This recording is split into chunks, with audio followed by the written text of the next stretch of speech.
Bonjour, nous sommes avec Pio Marmaille, le président qui ne préside pas un conseil de défense, mais la section court-métrage du Festival de Gérardmer. Diavol. Bonjour président. Merci, bonjour à vous-même. Quand on parle de fantastique, Pio, le spectateur que vous êtes, il est plutôt à regarder les films de zombies, de monstres, de science-fiction, de slasher. Il faut que je choisisse ou je peux prendre les quatre? Moi, je suis assez bon public, pas bon public. Je pense que le premier film qui m'a marqué quand j'étais enfant, je l'ai dit au moins 15 fois, mais je le répète, c'est un film qui se passait dans une maison qui mangeait les personnes qui étaient hôtes de cette propre maison, si tu veux, qui m'a terrifié. Et je pense que ça a dû un peu travailler quelque chose de chez moi en tant que public de ce type de cinéma, en tout cas quelque chose où il y a une sorte d'empathie assez spontanée pour les gens qui sont en train de se faire manger dans cette baraque. Et en même temps, je savais que cette situation était totalement improbable et surtout irréaliste, irréel. Et en même temps, de par le travail de mise en scène, il y avait quelque chose qui crée chez moi une angoisse profonde. Donc, j'aime qu'on me fasse croire des histoires invraisemblables en tant que public. Donc, je suis plus friand qu'un film, je dirais, naturaliste quelque part. Et là, vous avez remarqué, ça fait déjà maintenant à peu près 30 secondes que j'ai développé la même phrase. Alors on va enchaîner. Ouais, alors on va enchaîner. Dites-moi quand je vais trop loin dans mes réponses, quand c'est trop long et quand c'est pénible. Parce que très souvent, les gens ont peur de me couper. Mais coupez-moi. Ou même sur Internet, vous mettez coupez-le. Comme ça, il y a une interaction directe quand je vais trop loin dans mes explications. OK ? Alors on continue. On y va. Est-ce qu'on a tort de réduire le cinéma fantastique au cinéma de la peur et qu'il faudrait plus envisager le cinéma fantastique comme celui de l'imaginaire et des pulsions ? Bien envoyé, mon petit pote. Eh bien, écoutez, je vais essayer de faire court. Non, je vais essayer de faire, tu vois, et hop, et c'est déjà trop long. Oh, putain, c'est pas vrai. Je suis encore en train de m'embrouiller.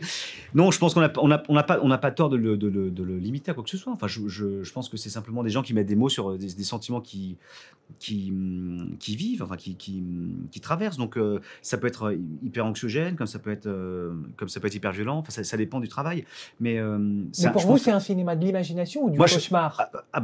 Je pense que c'est un cinéma fondamentalement de l'invention. Enfin, c'est l'endroit où on peut le plus inventer, je pense, quelque part. Puisqu'il n'y a pas vraiment de limite à la véracité. Sauf quand il sort, j'y mets des coups de couteau. Là, effectivement, c'est assez réel. Est-ce que le point commun, justement, entre tous ces thèmes dans lesquels on essaye de se déplacer, c'est de montrer que la nature de l'homme est en danger ?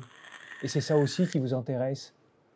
C'est le syndrome d'attraction-répulsion, de se dire qu'il y a un prédateur, même si nous, on est en haut de la chaîne alimentaire, qu'il y a toujours quelque chose qui nous menace. Quelque part, je pense que vous avez raison. Et ce qui m'intéresse aussi, c'est enfin, ce qui est assez fort dans le cinéma de genre, c'est qu'il y a un truc qui appartient au fébrile, enfin, en tout cas, comme vous dites, comme tu dis, on va se tutoyer. D'accord. Quelque chose qui rend fébrile un peu et qui questionne un peu les acquis, parce qu'on se dit effectivement, l'humain il est dans un endroit au sommet d'une forme de pyramide complètement grotesque. Et à l'intérieur, quand on dit, en fait, c'est faux, quoi. Enfin, en tout cas, on s'interroge là-dessus, sur cette position-là. Je pense que c'est un truc de luxe et d'excitation pour le public. Alors, on va faire un petit retour en arrière. Oh, les questions démarrent très, très fort. Hein. Ouais. Il faut qu'on aille. 2012, souvenez-vous, Zombie Chéri de Jérôme Génevray. Ah oui, les gens ne s'en souviennent pas suffisamment, mais vous à avez cause joué... de quoi? Est-ce que c'est lié au film en lui-même? Sans doute, quelque part, d'une certaine manière. Un film de zombies qui était une métaphore, mordante sur la mixité avec Lindan Pham. Qui a écrit ça là? C'est le metteur en scène lui-même? Je ne sais pas. Peut-être une proposition que je vous fais comme ça, en direct. C'est une expérience que vous n'avez pas eu l'occasion d'approfondir, cette opération autour des zombies? Moi, j'ai toujours voulu jouer un zombie parce que je pense que Romero, quand j'étais enfant aussi, et même un peu plus tard dans les années 2000, c'est un cinéma qui m'a plu. En tout cas, même l'idée même de la renaissance après la mort, il y a quelque chose, et surtout en fait de l'homme animal en fait qui attaque ses propres comparses, ses congénères. Il y a quelque chose qui m'attire parce que c'est la fin de tout. En fait, c'est un truc qui questionne vraiment l'existence en soi. C'est-à-dire que pour un individu normal, la fin c'est la mort, quoi. Et quand on se dit en fait elle n'existe plus, c'est un truc sans fin qui avance, c'est assez troublant. C'est aussi la métaphore de l'acteur. Un mort-vivant, c'est quelqu'un qui appartient à un autre monde. L'acteur, on ne sait jamais à quel monde il appartient, celui de la fiction, celui de la réalité, à quel moment on le réinvite, comme là. Là, on ne sait pas où est Pio Marmaille. Est-ce que c'est Pio Marmaille Est-ce que je suis genre un hologramme ou est-ce que Mais on se pose la question, on est dans le fantastique, Pio. Putain, l'angoisse. Est-ce que je serais moi-même mon propre hologramme? Je ne sais pas, je sais pas vous répondre. En tout cas, pour en revenir à cette histoire de zombies, ouais, j'étais très content pas content, mais j'avais le fantasme d'interpréter un zombie quelque part, parce que j'ai vu une chier de films de zombies et je m'étais dit ça doit être quelque chose de ludique. Et en fait, ça n'est pas si ludique que ça, parce qu'il y a ces histoires de trucs dans les yeux, le make-up qu'il faut toujours refaire, et que c'est comme dans un film conventionnel, enfin traditionnel. En fait, on refait. Et à un moment, quand on a du sang qui coule tout le temps et qu'il faut remettre, c'est vrai, il y a une sorte de truc qui a peut-être pu un petit peu me faire chier, mais comme ça durait 2 jours. Pourquoi pas? Alors, entre Dernier train pour Busan et 28 jours plus tard de Danny Boyle, des films de zombies, vous allez plutôt vers lequel? J'ai revu 28 jours plus tard, il n'y a pas très longtemps, Danny Boyle, et je trouve qu'il y a un truc dans le montage et dans le cadrage qui a un peu, qui a pris peut-être un petit coup, je trouve, d'une certaine manière. Et en même temps, j'essaie de penser à ce qui se passe là maintenant, là, aujourd'hui, là, dans notre société ultra contemporaine. Il y a un truc qui fait un peu plus écho, je dirais, dans cette forme-là de cinéma, en tout cas, si tant est qu'on puisse parler du cinéma de zombie, en tout cas pour le 28 jours plus tard, avec ce virus, machin, qu'il y a dans Dernier train pour Busan, mais qui moi, Dernier train pour Busan, c'était une tornole. Hein. Quand j'ai vu le film, je me suis dit, oh putain, enfin, c'était un moment de joie, d'excitation assez fort. Et donc, j'ai beaucoup plus de plaisir à revoir Dernier train pour Busan que 28 jours plus tard. Alors, les zombies, ce sont des monstres ou ce sont des hommes blessés? Vous qui en avez interprété un. Alors, le zombie que j'ai interprété était un peu à double vitesse, si je peux me permettre de dire ça, puisque c'était un individu, un zombie, mais qui avait quand même un peu un vieux fond de sentiments pour l'humanité. Et moi, j'ai pas envie que les zombies aient une forme d'humanité. Pour moi, le zombie, c'est quelqu'un sur lequel j'ai envie de tirer dessus avec un fusil à pompe, d'abord dans les genoux pour lui faire mal et ensuite dans le visage. J'ai pas envie de me dire, je suis en train de tuer un individu qui a encore une forme je suis en train de tuer un zombie qui a encore une forme d'humanité. Donc pour moi, il faut que le zombie soit vraiment dans un endroit d'animalité totale, enfin vraiment une saleté qu'on a envie d'assassiner, quoi. Alors, je pars encore dans des digressions. Hein. Non, c'est bien. Là, moi, je trouve qu'on est très, très cohérent. Si tu me dis s'il faut que je commence à aller monter l'angoisse, je commence à m'attacher au siège, n'hésitez pas à me dire si ça va pas. D'accord. Jouer un monstre, est-ce que c'est pas pousser au maximum la métamorphose de ce qu'est l'acteur, hein, quelqu'un qui doit toujours se transformer? Ah, alors je pense que malheureusement, j'ai pas joué assez de monstres, de tyrans. Mais ça vous donne envie de ça, de se dire tiens. Moi, je pense que dès qu'il y a une forme d'inconnu, c'est ça qui est excitant. Après, si c'est pour jouer quelque chose qui m'appartient déjà. Mais la transformation, ça vous plaît? Et donc, ah oui, dans l'idée, bien sûr, oui, bien sûr. Mais après, en France, c'est encore c'est délicat parce que il y a très très peu de cinéma de genre. Enfin, en tout cas, il est vraiment minoritaire par rapport au cinéma, je dirais plus naturaliste, quoi. Enfin, en tout cas qui racontent des individus qui parlent de leur vie, classique. Et c'est vrai que j'ai failli faire un film, un slasher d'ailleurs, qui n'a pas été monté financièrement pour diverses raisons. Très compliqué de monter les films de genre en France. Et c'est un des regrets que j'ai, mais je serais assez friand d'en faire, ouais. Enfin, en tout cas, ça me rend curieux. Tout à l'heure, vous avez parlé de la monstruosité, de l'animalité. Julia Ducournau avec Grave et Coralie Farja avec son film Revenge, elles désinhibent le genre en France. Elles font partie de ces metteurs en scène. C'est un cinéma qui passe par le corps. Ça doit être une invitation pour l'acteur que vous êtes de se dire tiens, on joue quelque chose parce que c'est le corps et c'est pas l'intellect.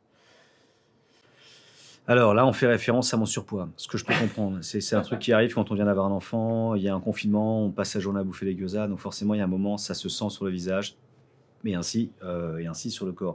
Mais non, j'ai toujours, et c'est pas forcément un truc très intelligent que j'ai pu dire, j'ai toujours essayé de faire une sorte de discernement entre le rapport physique que je peux avoir à mon travail et le rapport intellectuel, alors qu'en fait, il y a une sorte du rendez-vous des deux. Je pense que c'est quelque chose qui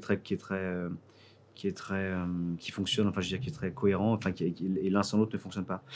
En revanche, c'est vrai que j'ai toujours travaillé plus physiquement, mais en tout cas j'ai toujours un regard, une approche assez physique à mon travail. Et parce que fondamentalement, à partir du moment où on réfléchit, en tout cas, ou à partir du moment où on s'écoute et quelque part, on prend un peu d'objectivité sur le moment qu'on interprète, les séquences ne fonctionnent plus. J'ai le sentiment que ça ne fonctionne pas avec le partenaire.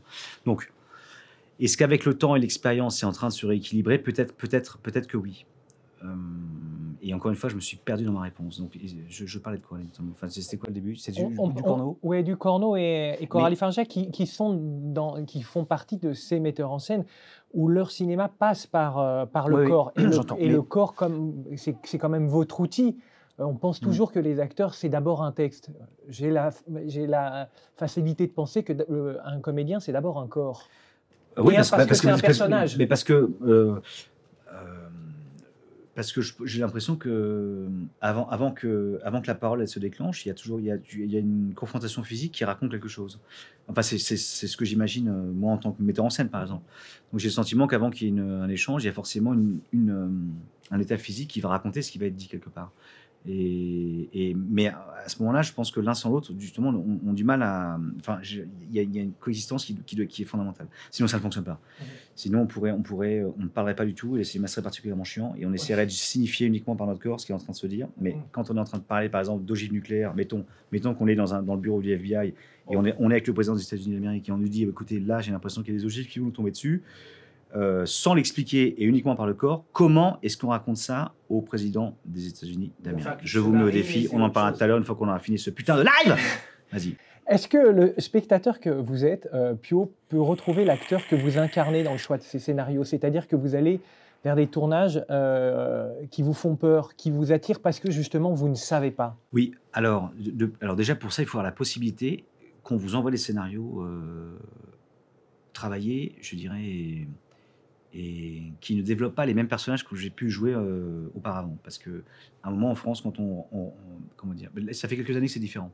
Mais très souvent, on a envie de retrouver les mêmes trucs pour certains metteurs en scène ou certaines formes de production. On a envie de retrouver, parce que les films ont été des succès quelque part, on veut retrouver un peu les mêmes schémas. Une recette. Voilà, une recette. Et c'est vrai que j'essaie, moi, un petit peu maintenant, depuis quelques années, parce que j'ai aussi la possibilité de bosser avec des metteurs en scène qui me proposent autre chose et qui sont friands d'une forme d'inconnu chez l'acteur. Donc, j'essaye de tendre vers ça, en tout cas vers des formes de cinéma que j'ai pas fait. Et c'est ce que je peux faire aujourd'hui. Mais comme les films ne sortent pas encore et qu'ils sont pas tout de suite prêts à sortir, c'est un peu abstrait ce que je raconte aux gens. Enfin, en tout cas, ce que je dis, parce qu'ils n'ont pas encore le rendu de ce que j'ai tenté de faire ces dernières années. Mais il y aura des propositions à venir sur les écrans? Oui, assez, un petit peu, oui.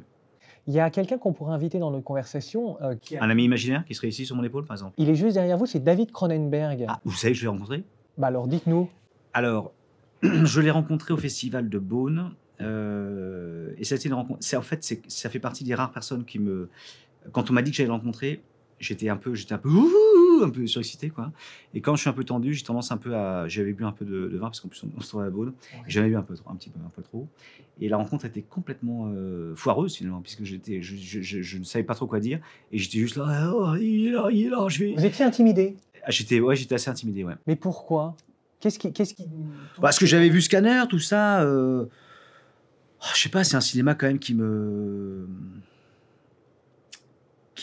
travaille, quoi, où je me dis, il y a une forme d'inventivité comme ça, il y a un truc qui me fascine un peu. Dès que je suis en face de gens qui me fascinent, ce qui peut m'arriver des fois, soit je perds mes moyens, et sinon j'essaie de me donner un peu de contenance, mais c'est toujours de manière un peu maladroite. Et là, j'étais peut-être un poil trop maladroit. Et puis, la particularité du cinéma de Cronenberg, c'est ça passe par le corps, souvent, des corps qui sont mis en scène, et ça développe une cérébralité. La cérébralité, on n'est pas innocent devant les corps qui sont exposés chez Cronenberg. C'est à la fois la tête et le corps. C'est un cinéma de la tête et du corps, qui nous donne à penser, en tous les cas, le cinéma de Cronenberg. Autant qu'à voir. Ah, oui, parce qu'il y a parce que c'est ce dont je parlais tout à l'heure. À l'instant, il y a une inventivité qui est quand même forte. C'est que quand même, il y a une force de proposition chez ce metteur en scène et ce scénariste qui est quand même assez exceptionnel. Fin de réponse. C'est quelqu'un qui vous fascine parce qu'il dérange la surface des choses, et c'est ça que vous demandez au cinéma fantastique? Au cinéma en général, je pense que en tant que public, j'ai besoin d'être un peu, comment on appelle ça, comment on peut dire ça, un peu dérangé, un peu en friction, où je me dis, j'ai pas forcément envie de voir des choses qui me plaisent, j'ai envie de voir des choses qui me remuent quelque part. Il faut que ça produise du chaos, le cinéma, pour vous. Je pense que même le monde en général doit produire du chaos, parce que sinon on se fait fondamentalement chier, quoi. Le bonheur en soi, c'est pas courir dans un pré, c'est un moment où on court, on est là, on court, il fait beau, et puis on va se dire, attends, ils sont où les queupons, elles sont où les bataclous, tu vois, il y a un moment, il faut qu'il se passe quelque chose, parce que sinon, on crée une forme d'ennui. Donc, moi, j'aime bien le truc où je me sens, non, c'est pas une question d'être mal à l'aise, c'est à l'endroit du spectateur où on se dit, tiens, il y a quelque chose qui se passe comme ça chez moi, dans mon corps, quand je vois ça, ou quand j'écoute ce qui se dit. Ça n'est pas la tranquillité, ça n'est pas, on n'est pas dans une forme de naturalisme. Et je suis friand aussi d'un cinéma très classique, mais j'ai besoin de me dire, ah, il y a quelque chose qui me travaille, quoi. Il faut que ça soit organique, le cinéma. Un petit peu, ouais, organique, mais organique peut faire. Ça peut aussi toucher la pensée. C'est un ensemble. Je me dis, j'ai envie d'être dans une forme de voyage quelque part. Sinon, tu vois, je préfère me prendre une douche, quoi. Oui, alors bien tiède. Coppola a revisité Dracula, Denis Villeneuve a donné sa version de Blade Runner. Si vous deviez jouer dans un standard du cinéma fantastique, est-ce que vous auriez une envie? Est-ce que ça serait La Maison du Diable de Robert Wise? Est-ce que ça serait Opération Diabolique de Frankenheimer, la recherche d'un homme qui recherche une autre identité? Est-ce que vous avez comme ça des titres où vous aimeriez réinvestir un rôle?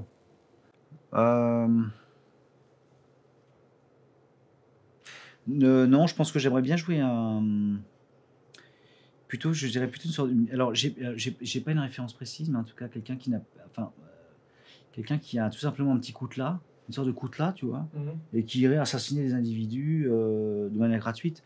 Ça ressemble à Buffet froid, ça, de Bertrand Blier. Peut-être, oui, bien. L'ouverture de Buffet froid, c'est ça, c'est Michel Serrault qui se retrouve avec un couteau dans le ventre. Oui, peut-être un peu ça. Alors, oui, peut-être, pourquoi pas. Après, moi, j'ai toujours été. Ce qui m'a toujours saisi le plus, en tout cas chez des personnages, en tout cas chez des figures comme ça du cinéma de genre, en fait, c'est un truc où il y a quand même une forme d'humanité. C'est que je me dis quelque part, c'est quelque chose qui pourrait moi m'arriver, en tout cas si j'avais une sorte d'endroit de déviance comme ça, ou un moment d'abandon total, où tu vois, on parlait de chaos tout à l'heure, où je me sentirais totalement. Enfin, c'est un truc qui m'est tellement étranger que j'ai du mal à me projeter là-dedans, mais où je me dirais, tiens, ma logique, la seule logique qui me reste maintenant, c'est de prendre ce petit couteau et d'aller assassiner un individu ou une trentaine dans la rue. Ok, on va finir avant que vous nous tailladez. Pio, par cette question, parmi les événements qui sont présentés cette année, 4 grands classiques du genre. Chromosome 3 de David Cronenberg. Ah, ces petits enfants là, maléfiques qui m'ont terrifié pendant assez longtemps. Le Loup-garou de Londres de John Landis. Ouais. The Addiction de Abel Ferrara ou Xtro. Est-ce que vous auriez une recommandation parmi ces 4 titres à faire pour ceux qui ne l'ont pas vu et qui, eux, sont derrière? Écoutez, malheureusement, j'ai l'impression que j'en ai parlé à l'instant. Chromosome 3, il se passe quelque chose. C'est-à-dire, bon, je ne vais pas trop développer parce qu'il y a un truc de secte et tout. C'est ce dont on parlait tout à l'heure sur Cronenberg. Il y a vraiment il y a un truc qui est très, en fait, qui pourrait tout à fait être là, on pourrait être dans un espèce d'ashram, je ne sais où, un peu paumé, machin, où il y a une forme de vérité. Il y a une forme de truc un peu naturaliste. Et à l'intérieur de ça, il y a ces petits êtres. Enfin, un peu. J'ai du mal enfin, en tout cas, je peux pas dire d'où ils viennent, mais en tout cas, moi, ça m'a terrifié. Moi, ça m'a vraiment terrifié assez longtemps. Regardez-le, autour d'une fondue, pas plus de 6 dans la pièce, évidemment, mettez des masques, mais regardez-le. Merci Pio. Merci à vous.